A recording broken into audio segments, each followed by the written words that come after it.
Chapter 20 of Revelation brought us the destruction of Satan and the final judgment.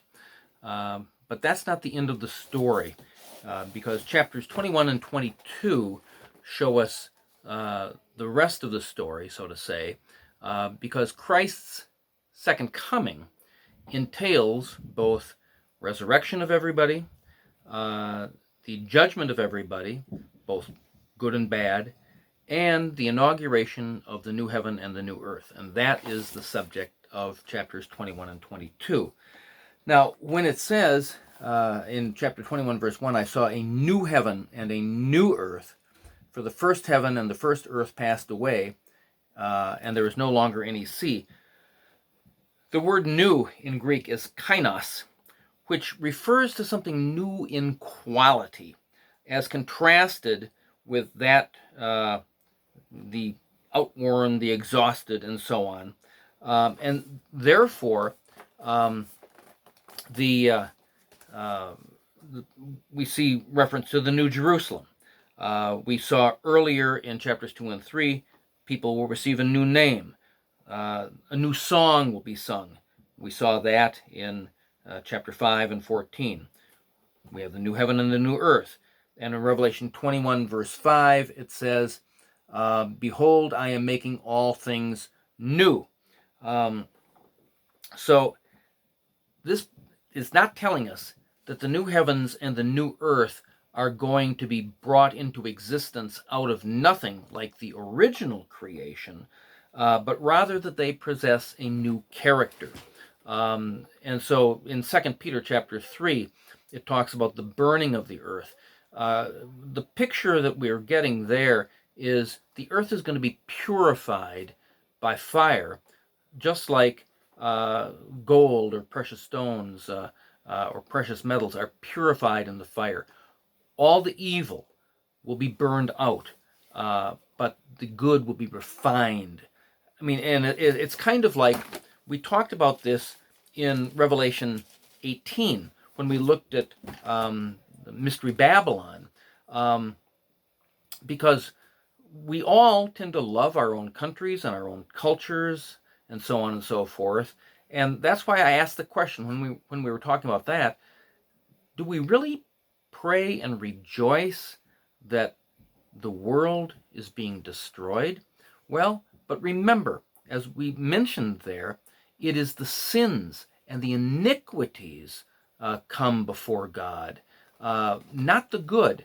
And so, in a sense, his judgment is going to be removing and burning up the bad and the evil and the sin, and yet I think in some manner or means preserving all that was Christ-centered and good. So his judgments are true and righteous, as it said at the beginning of Revelation 19. Now, I should mention that the preterists, some postmillennialists, and some idealists contend that the New Jerusalem that is spoken of here in Revelation 21 and 22 are essentially a picture not of the future, but of the present, the ideal condition of Christ's people in every age. I think that is incorrect, because while the book of Revelation does talk about, I mean, we saw a picture of the ideal Zion, the woman in Revelation 12. And, you know, we look at throughout the book the difference between the church and those who dwell upon the earth. And so the Revelation is causing us to evaluate ourselves and to change to the extent that we are not the ideal church. I mean, that's why back in chapters 2 and 3, Jesus would say, I commend this, but I have this against you, causing or calling us, and should be causing us to change our ways.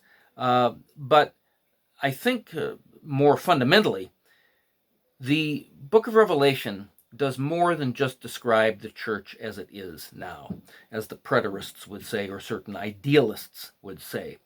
It gives us an account of the end of this age and the beginning of the age to come. And I think that the Revelation's description of the new heavens and the new earth as the future eternal state is a necessary counterpart to the earlier descriptions of the end of history. Because if this is not a description of what will be after Christ comes again, then we're simply left with judgment. And if the preterists are right, then that means that sin will continue forever.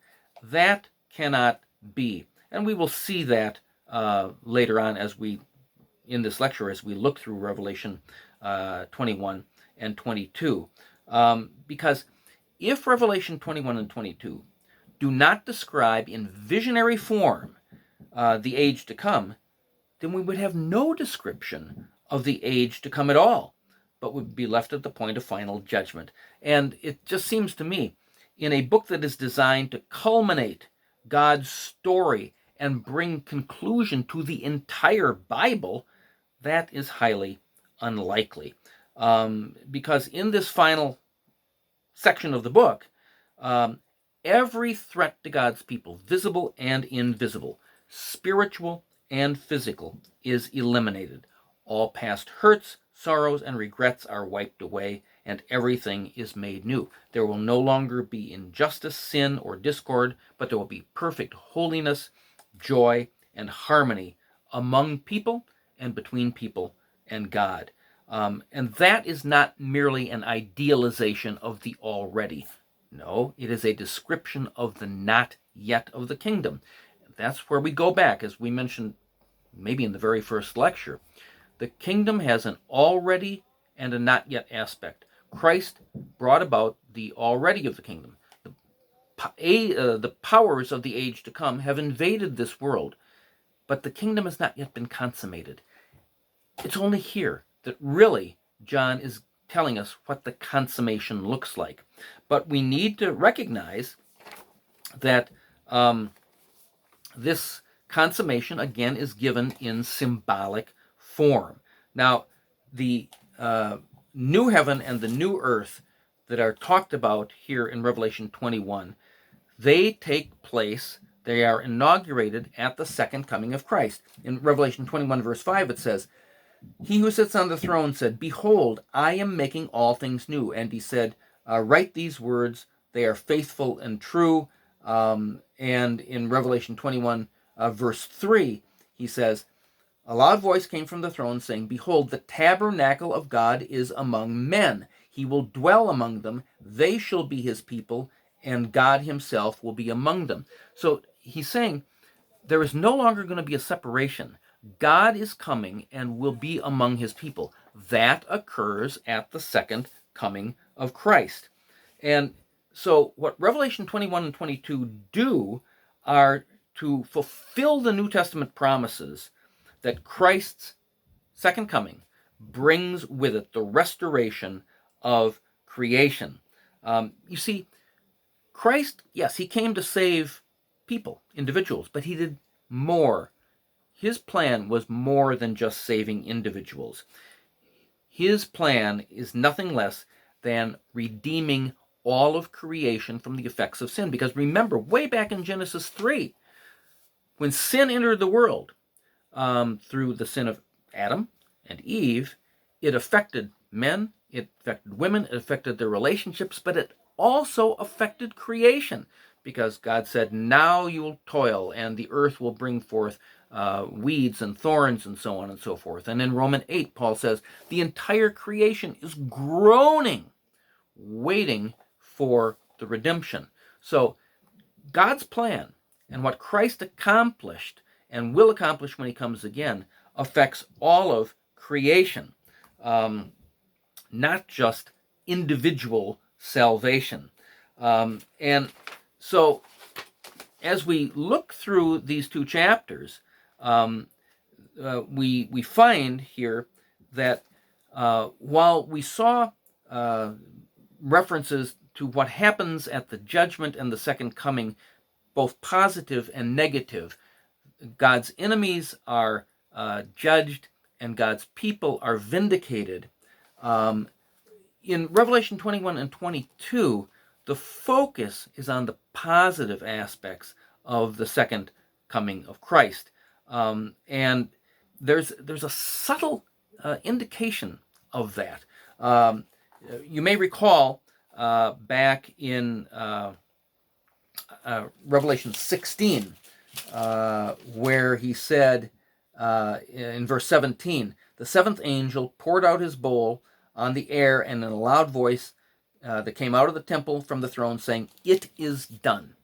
Well, now in Revelation 21, verse 26, or I'm sorry, 21, verse 6, it says, "And he said to me," God did, "It is done. I'm the Alpha and the Omega, the beginning and the end. I will give to the one who thirsts from the spring of water of life without cost." Now, my Bible, and I think probably most all translations in 21 verse 6 say it is done. But actually, the literal Greek is they are done. Why is that important? I think because it is saying that they are done refers to the completion of both sides of the eschatological transition in God's kingdom, both the negative and the positive. Both the negative judgment is done on the unbelievers, and the positive new life is done. And therefore, as 21 verse 4 affirms, the first things have passed away. And not only has the old been judged and removed, but the new has been established in its place. And so the chapters 21 and 22 fulfill what had been promised earlier in the book. And so we saw now is the time of, yes, the kingdom is present, but there is sin and suffering and death. And yet, now, as it says in verse 4, he will wipe away every tear from their eyes. There will no longer be any death. There will no longer be any mourning, crying, or pain. The first things have passed away. So what we have here is the fulfillment of everything that all of humanity has been searching for since the time of Adam and Eve. Now, there's a couple of other aspects that I want to talk about here. It talks about the new, and I mentioned this in an earlier lecture, but when he says in verses 1 and 2, "I saw a new heaven and a new earth. I saw the holy city, New Jerusalem, coming down out of heaven from God, made ready as a bride adorned for her husband." Then in 21 verses 9 and 10, the angel said, "Come here, I'll show you the bride, the wife of the Lamb." And he carried me away in the spirit to a great and high mountain, showed me the holy city, New Jerusalem, coming down from heaven, out of heaven from God. Now, we tend to think of New Jerusalem, because it uses the name of a city, as the description of a physical place. But he's describing the bride, which is his people, the church. And so, yes, there's going to be a new earth, but this is primarily a description of the relationship between God and his people. And so, what he's saying is, notice, he's describing his people as a city, and which suggests now there's going to be perfect communication. There's going to be perfect relationship because all tears have been wiped away. There's no more sin. There's no more suffering. There's no more death. And so he's making all things new. That all people who are in the New Jerusalem, we will be in perfect relationship. We're not just single solitary people. You see, God wants to right everything. He wants to change us from the inside out, to make us like Christ, as Romans 8:29 says. But that will change everything. If we are like Christ, we will now be not only in perfect relationship with God, but also in perfect relationship with each other. We will be the perfect city. And so he when he describes us in verse 9 as both the bride and the wife of the Lamb, as I mentioned in an earlier lecture, the specification as bride evokes the notion of newness and ardor, but wife suggests enduring fidelity and fruitfulness. And so by designating New Jerusalem both as bride and wife, he's telling us of the city's beauty, its intimacy, its fruitfulness, of the relationship between God and his people throughout all of eternity to come. Now, I also mentioned in connection with Revelation 12, when it said that Satan was cast down to the earth and to the sea, in verse 21, verse 1, it says, the first heaven and the first earth are passed away. There's no longer any sea. We had talked in Revelation 12 about the fact that the sea, to the Jewish thought, was a source of chaos and problems. And so I think that's why it says here, remember, the beast arose from the sea, Revelation 13, verse 1. But now there's no longer any sea because there is no longer any threat. There's no longer chaos. There's no longer the beast. There's no one to threaten God's people. And so there will, since, as verse 4 said, all tears are wiped away, no longer any death, no longer mourning, crying, pain. That means there will no longer be any painful occurrences. And in verses 8 and 24 to 27, well, it says, the cowardly, the unbelieving, and the abominable, and murderers, and immoral persons, and sorcerers, idolaters, and all liars, their part will be in the lake that burns with fire and brimstone, which is the second death. And in verses 24 through 27, it says, the nations will walk by its light. The kings of the earth will bring their glory into it, into the New Jerusalem. In the daytime, for there will be no night there, its gates will never be closed. They will bring the glory and honor of the nations into it, and nothing unclean, no one who practices abomination and lying shall ever come into it, but only those whose names are written in the Lamb's book of life. Again, this is symbolic language, and you need to be careful. Don't think of the New Jerusalem as being a city just somewhere on the new earth, or just a part of the new creation. No, the New Jerusalem, the new heavens and the new earth, that is all of the new creation. The New Jerusalem is another description for all of the new creation. It's not just a city within it.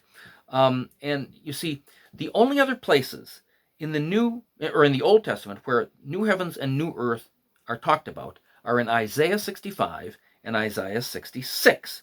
And Isaiah 65 reveals that the New Jerusalem is the equivalent to the new earth. And likewise, Jerusalem appears equivalent with the new heavens and the new earth. And so consequently, the New Jerusalem is the new heaven and the new earth. And so when it says that the nations will, nothing unclean will enter the city, and so on, and that the nations will walk by its light, and the kings of the earth will bring their glory into it, don't think literalistically.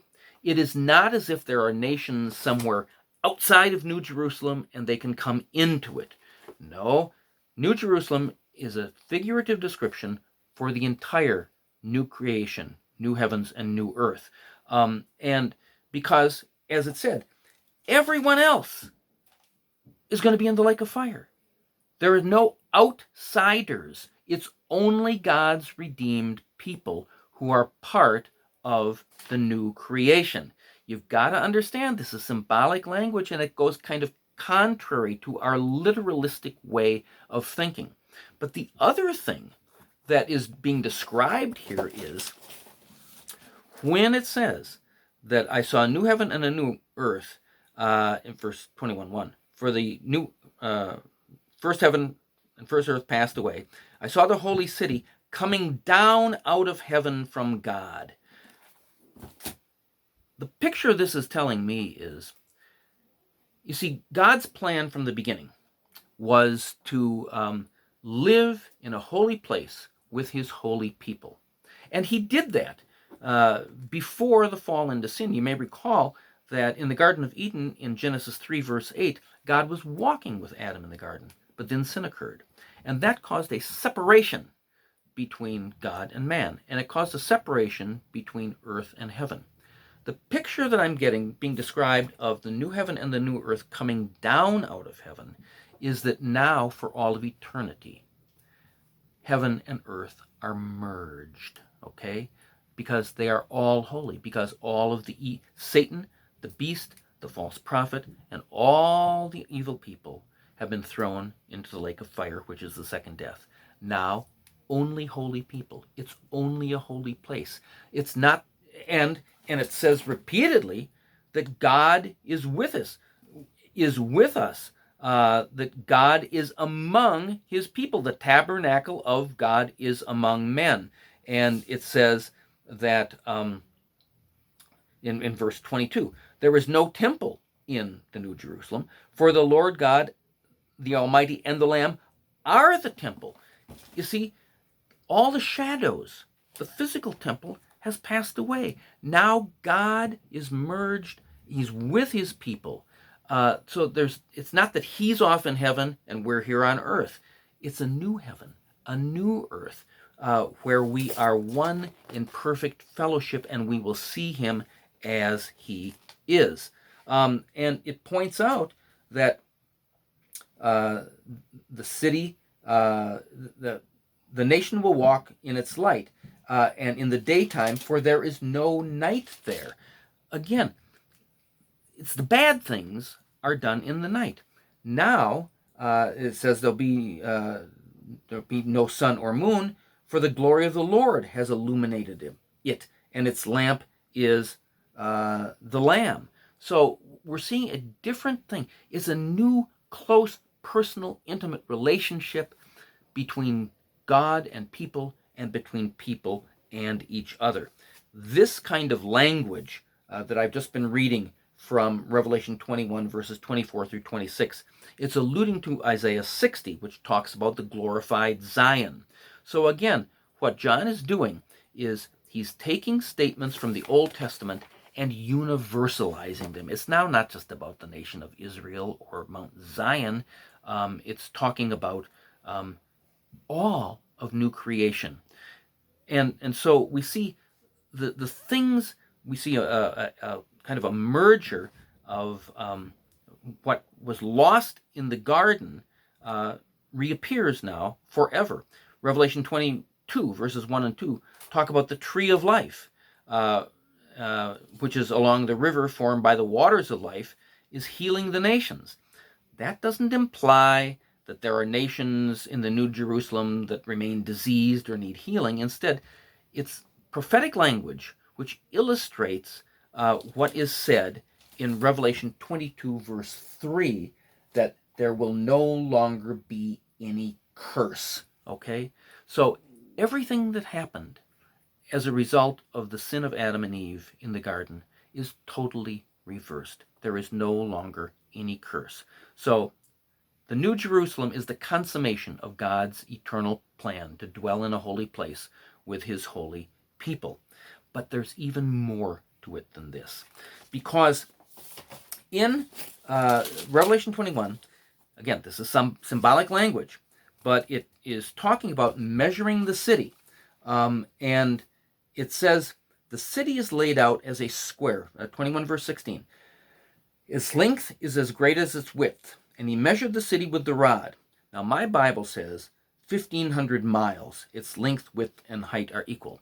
Unfortunately, the New American Standard gets this wrong, and fundamentally and theologically wrong. It's translated what in fact is said here, that it is 12,000 stadia, not 1,500 miles. 12,000 stadia. They may be equivalent on earthly measurements, but obviously 12,000 stadia is a symbolic number based upon 12 times 1,000. But notice, what's it describing? It says its length, its width, and its height are equal. And what does that describe? Any object whose length, width, height, and equal is a perfect cube. Now, there is only one other place in the Bible, it's in the Old Testament, that describes a perfect cube, and that is the Holy of Holies. In the tabernacle, it was 10 by 10 by 10 cubits. 12,000 stadia are 12 times 10 times 10 times 10. And so what is this saying? It is saying that all of new creation will be like a Holy of Holies. Because just like the Holy of Holies, the city is a perfect cube. Just as the Holy of Holies was overlaid with pure gold, according to 1 Kings 6, the city, it says in Revelation 21:18, was pure gold like clear glass. The Holy of Holies was God's special place of presence and glory. The city is now the special place of God's presence and glory. And only the Holy of Holies, not the other sections of the temple, is found in Revelation 21. So, in other words, God's special place, which formerly was limited to the Holy of Holies, now encompasses all of creation. Remember back in Revelation chapter 11, measure the temple and those worshiping in it, but don't measure the outer court. Well, now it's all the Holy of Holies. But the Holy of Holies, the new creation, actually surpasses the old Holy of Holies, because in the Old Testament, only the high priest could enter the Holy of Holies. And he had to offer sacrifices for his own sin as well as the sins of the nation. In the New Jerusalem, all of God's people are without sin, and they serve and reign with God forever and ever. The high priest could only enter the Holy of Holies one day per year, on the Day of Atonement. In the New Jerusalem, we all have direct access to God and will always be in his immediate presence. And on the Day of Atonement, the high priest had to offer incense which formed a thick cloud, which covered the mercy seat so he could not see God's glorious appearance, or he would die, according to Leviticus 16. But in the New Jerusalem, Revelation 22 verse 4 says that all of God's people will see his face. So the New Jerusalem, the new heavens and the new earth, are to a large extent beyond our imagination. And they go back, remember the lecture on Revelation 2 and 3, where what Jesus is promising to overcomers largely was relational. He was essentially saying, everything I am and everything I have, I will give to you. He was not talking physically so much as spiritually and relationally. And so this brings us to the conclusion of this lecture and all of these lectures, because Revelation ties together and completes the entire Bible. I mentioned Genesis and the fall into sin. Well, Revelation 21 and 22 is the counterpart to that. Whereas in Genesis, talked about the creation of heaven and earth. In Revelation, we read about the new heaven and new earth. In Genesis, the moon and the sun were called into being. In Revelation, the glory of the Lord lights the city. In Revelation, we read about paradise lost. Revelation gives us paradise restored. Genesis talked about the divorce of mankind from God. Revelation brings the redemption and the return of relationship. In Genesis, nature threatens security and hurts humanity. In Revelation, nothing threatens us anymore. In Genesis, we saw the curse. In the new heavens and the new earth, there is no more curse. So the new heavens and the new earth surpass everything that the original creation was all about. Now, we have said how Revelation explains how God is dealing with the world in symbolic form, and it's calling believers to persevere in their struggle with evil and to comfort and encourage believers because Christ is victor. And these things apply to us as much now as they did to the John's readers in the first century. But we've also seen, as we've gone through this, that Revelation has been a call for us to critique our societies. To what extent do our societies demonstrate aspects of the beast and aspects of Babylon the Great? Because any society which absolutizes its own economic prosperity at the expense of others comes under Babylon's condemnation. So Revelation should give us a basis. It's a call for justice and should give us a basis to confront evil in the name of Jesus, so that we can make the ideal Zion as real as we can on this earth. Finally, we have seen that Revelation gives us a basis to critique the church. Remember, in Revelation 2 and 3, Jesus said to each of those churches, "This I have in favor of you, but this I have against you." We need to critique our own churches. But at root, Revelation also gives us a basis to critique ourselves. Who is my true functional Lord? Am I truly a citizen of heaven, or am I just really an earth dweller? So Revelation has very practical aspects, and the practical aspects should shine through the symbolism. And we know now from the end of the book that what is awaiting us is really largely beyond our imagination, but it will be more wonderful than we can possibly imagine in these earthly minds, in this sinful environment in which we live. But we should look for it, and we should rejoice for it, and we should work for it now. So Revelation is, as I mentioned at the beginning, is one of the most abused and misunderstood books.